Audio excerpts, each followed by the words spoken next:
Restaurant স্টাইলের chicken grill যখন বাসায় বানানো যায় তাহলে একবার বাসায় বানিয়ে ফেলি। তাহলে আজকের তান্দুরি চিকেন গ্রিলটা আমি ওভেনেই বেক করে নিয়েছি। আপনারা চাইলে চুলাইও এটা বানিয়ে নিতে পারবেন। স্বাদ এবং কালার কোনো দিক দিয়ে রেস্টুরেন্ট থেকে কম হবে না যদি আমার স্টেপ ফলো করে বানান। স্বাদের কথা তো নাই বললাম, কালার দেখে জাস্ট বোঝার কোনো উপায় নাই যে এটা যে রেস্টুরেন্ট থেকে কোনো দিক দিয়ে কম। চলেন তাহলে শুরু করি। আজকে আমাদের প্রথমেই লাগবে চিকেন তান্দুরি মশলা রাঁধুনি রেডি মিক্সের। এরপর এখানে আমি চিকেনের পিসগুলো কেটে এবং মাঝখানে এগুলো আমি সব কেটে নিয়েছি যাতে ভালো করে মশলাগুলো ভিতরে যাওয়া যায়। এমন একটা কোনা বের করা ছুরি নেবেন, এটা ভিতরে ভালো করে গেঁথে গেঁথে দিবেন যাতে মশলা এবং সব কিছু উপকরণ ভিতরে চলে যায়। এরপর আমি সব কিছু হলুদ এবং একটু লবণ দিয়ে সিদ্ধ করে নিচ্ছি। যেহেতু চিকেন ব্রেস্টের মাংসগুলো খুবই মোটা হয়, তো সেই জন্য অনেক সময় গ্রিল করার সময় ভিতরে কাঁচা থেকে যায়, তো এইভাবে একটু করে সিদ্ধ করে নেবেন। এরপর এখানে আমি ওয়েস্টার সস দিয়ে নিচ্ছি। এরপর এখানে আমি চিলি সস দিয়ে নিচ্ছি। দেন দিয়ে দিচ্ছি কাঁচা মরিচের সস। সব কিছুই মোটামুটি অনেক ঝাল, তো সেই জন্য আলাদা করে কোনো মরিচ দিব না। এরপর দিয়ে দিচ্ছি এখানে সয়া সস স্বাদ মতো। সব কিছু আপনারা আপনাদের অনুমান মতোই দিয়ে নেবেন। দেন দিয়ে দিচ্ছি টমেটো সস। দেন গরম মশলা, আপনাদের বাসায় যেটাই গরম মশলা থাকে ওইটাও ইউজ করতে পারবেন। দেন ধনিয়া গুঁড়া। এরপর একটা স্লাইস করা লেবু আমি এখানে রস বের করে দিয়ে দিচ্ছি। সব কিছু দেওয়ার পর এখন রাঁধুনি তান্দুরি চিকেন গ্রিল মশলা অর্ধেকটাই দিয়ে দিব। দেন দিয়ে দিচ্ছি এখানে দই। আমার কাছে টক দই ছিল না, সেজন্য আমি মিষ্টি দইটাই ইউজ করেছি। দেন দিয়ে দিচ্ছি এখানে পেঁয়াজ বাটা। দেন দিয়ে দিচ্ছি এখানে সরিষা বাটা। এরপর মাস্ট দিতে হবে ফুড কালার, যেটা দিলে একদম হুবহু রেস্টুরেন্টের মতোই আপনার স্বাদটা এবং কালারটা আসবে।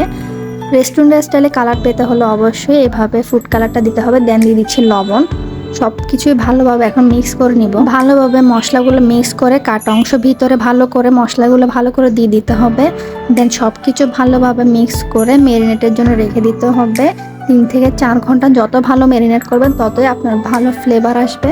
এভাবে সব মশলাগুলো ভালোভাবে ভিতরে দিয়ে দিবেন। দেন দেখতে পাচ্ছেন একটা জায়গাও আমি ফাঁকা রাখি নাই, সব কিছু ভালোভাবে দিয়ে রেস্টে দিয়ে দিব। রেস্ট থেকে নেওয়ার পরে আমার চিকেন তান্দুরিগুলো ম্যারিনেট হয়ে গেছে। এখন এখানে দিয়ে দিচ্ছি ময়দা।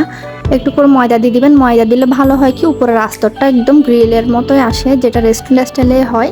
দেন ময়দা দিয়ে হালকা করে মেখে দেন আমি এখানে একটা ফ্রাই প্যান নিয়ে নিয়েছি। এই ফ্রাই প্যানের মধ্যে তেল লাগিয়ে দিয়েছি অ্যান্ড একটা একটা করে আমি সবগুলা মাংস বসিয়ে দিয়েছি। গ্রিলগুলো বসানোর পর আমি ওভেনে দিয়ে দিচ্ছি এখানে 200 ডিগ্রি সেলসিয়াসে। আমি প্রথমে 15 মিনিট বেক করে নিব।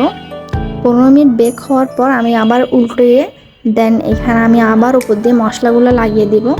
এরপর আমি আবার এখানে প্রায় 25 মিনিট কি 20 মিনিটের মতো আমি বেকিংয়ের জন্য দিয়ে দিব। দেন 15 মিনিট পরে এইরকম হয়ে এসেছে, প্রায় 40% হয়ে গিয়েছে, বাকি 60% হওয়া বাকি আছে। 15 মিনিট পরে আমি বের করে এখানে আমি ব্রাশের সাহায্যে একটা একটা করে মশলায় লাগিয়ে দিচ্ছি। আপনি যতবারই বের করবেন ততবারই মশলা লাগিয়ে দিবেন, দেখবেন এটা খুবই দেখতে সুন্দরও হবে, অনেক ফ্লেভারফুলও হবে।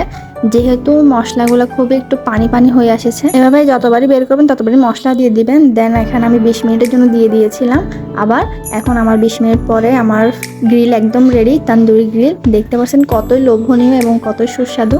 অ্যান্ড এখানে রেস্টুরেন্টের স্টাইলে আমি সসটা বানিয়ে নিব। মেয়োনিজ সস যেটা ছিল হাতের কাছে থাকা 3টা উপকরণ দিয়ে কীভাবে আপনি বানাতে পারেন এখানেই আমি শর্টকাটে দেখিয়ে দিব। এখানে আমি সস এবং টক দই নিয়ে নিই। দেন দিয়ে দিয়েছি কিছু শসা। ওটা উপকরণ ভালোভাবে মিক্স করলে রেডি হয়ে যাবে আপনার সস, মেয়োনিজ সস। রেস্টুরেন্টের স্টাইলে কোনো দিক দিয়ে কম হবে না। এই সসটা অবশ্যই একবার বানিয়ে নেবেন। দেন এখন পরিবেশনের পালা। সুন্দর সুন্দর করে আমি 2টা গ্রিল তান্দুরি আমি নিয়ে নিয়েছি অ্যান্ড সসটা দিয়ে অ্যান্ড রেস্টুরেন্ট থেকে পরোটা কিনে এনেছিলাম আগে থেকে, ওগুলো দিয়ে পরিবেশন করে নিয়েছি। তো কেমন হয়েছে অবশ্যই কমেন্ট করে জানাবেন। সবসময় চেষ্টা করি আমার সব কিছু ভিডিও A to Z আপনাদের মাধ্যমে তুলে ধরার, যাতে আপনারা সুন্দরভাবে রান্নার প্রসেসিংটা করতে পারেন। অবশ্যই কমেন্ট করে জানাবেন। আপনাদের কমেন্টের মাধ্যমে বুঝতে পারবো যে আমার ভিডিও মেকিং কেমন হচ্ছে। যদিও একাই ভিডিও করি, একাই সব কিছু রেডি করি, তো ভিডিও কোয়ালিটি অনেক সময় ঠিক হয় না। তারপর আমি ট্রাই করি সব কিছু আপনাদের সামনে উপস্থাপন করার। দেন এটাই হচ্ছে ফাইনাল লুক। আমার মনে হচ্ছে না এটা দেখতে যেমন সুন্দর খেতেও ঠিক সেই রকম হয়েছে। অবশ্যই চেষ্টা করবেন ভালো করে বানানোর এবং কমেন্ট করে জানাবেন। আল্লাহ হাফেজ।